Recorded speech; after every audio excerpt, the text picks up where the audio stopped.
So there have been 2 weeks since Apple introduced iPadOS 16 in beta for their supported iPad devices.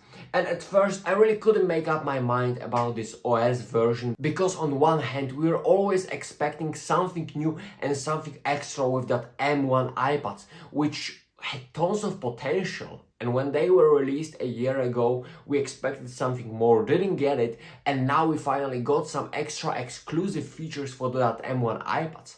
But on the other hand, these features were not necessarily what we wanted. And the previous powerful iPads, like iPad Air 4, like iPad Pro 2020, didn't get those features. And they just only got, some redesigned files up barely and some weather up. And that's pretty much it, to be honest. And the more I think about it, the more I realize how cringe the position of iPadOS is right now.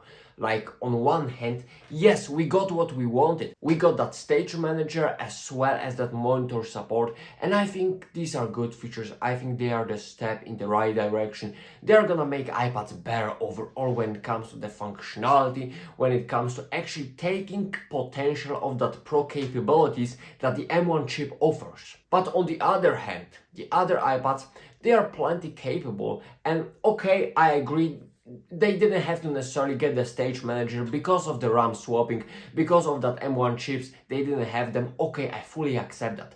But they still have plenty of limitations, like for example, supporting multiple audio streams. Like, why iPads don't have it? Why iPads are so ridiculous when it comes to, just doing some Mac OS or Windows web surfing that you would do on an iPad. Like it still sometimes treats this device as if it was a smartphone. You can still feel like this is just some kind of, a smartphone OS that has been bloomed into a computer OS, if you know what I mean. Like, it still doesn't feel like a fully computer OS, and this is kind of sad for me because if Steve Jobs thought that way, okay, you wanna do some basic stuff, you wanna do some drawing, you have the iPad, you wanna do some more pro stuff, you have the MacBooks. Like, it doesn't make sense. Like, imagine Steve Jobs saying something like, that is the metaphor of tailosive tech, and it's a fantastic metaphor. Like, you have the iPhone, but we are not gonna give you the music app because you also have the iPod Touch. So you're gonna carry these two devices. Like, this is such a good metaphor, and it shows you the way that the ridiculousness of this product right now. It's so capable. It's not as capable as, for example, 16-inch MacBook Pros. So those who would like to, more performance, overall better hardware, more ports, better bar life, they would still choose the MacBook. But those who, just want to have the basic, fully capable machine, they would just pick the iPad, get the Magic Keyboard, Apple Pencil, get some more storage. They would still pay plenty of money for that, and Apple wouldn't lose in people buying iPad Pro. So that's ridiculous. And with iPadOS 16, yes, on one hand we got extra features, but they try to get you something from macOS, so it's the iPad gets more advanced, but just barely, so the macOS is still better, and it's just a whole big mess. Yes, I still love iPads. Yes, they are still so plenty capable. I use this thing all the time, 8 hours a day probably. Constantly, it's just a fantastic machine with fantastic hardware. And that is the main reason why I maybe run so much on these products and iPadOS, because I see the hardware, I see the potential, and I see the way Steve Jobs did things. He didn't play with you saying that, oh, you need an iPhone and an iPod Touch so one can play music and the other can be a smartphone. He just merged it into one device. Why can't we make the same with iPads? Sure, leave the Macs the way they are, make them better. Some genuine pros that love them are still gonna pick them and still gonna get an iPad. And those who just wanna take advantage of the iPad, they would have the option. And iPadOS instead is just staying in this weird place when you know that it eventually has to kind of merge with macOS, but it's just being so slow and so ridiculous in many ways that it's just sad to see. And yes, I'm still positive about iPadOS 16 because I believe that Stage Manager and external display support, these are some features that we wanted for years. We finally have them. They are well done. But it still hurts me to see just these iPads, being underutilized.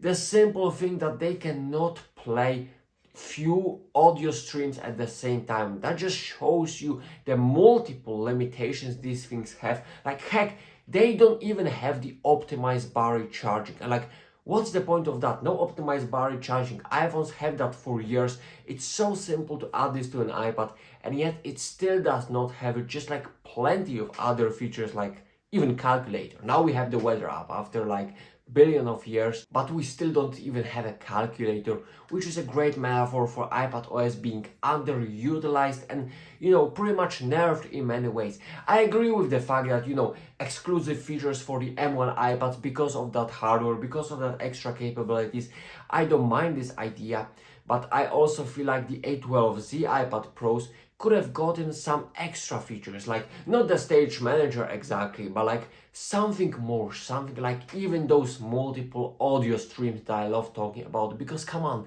it's like 2022 and you cannot listen to music and, for example, watch a series on Netflix because one audio is gonna kill the other. It just does not make sense. And I don't think this video is gonna make any sense to Apple. They are not gonna watch it, they are not gonna listen, but it's just sad to think about it, and it's hard for me to recommend iPad and be as excited as I was 2 years ago when the A12Z iPad Pro launched, when we had the Magic Keyboard, extra cursor capabilities.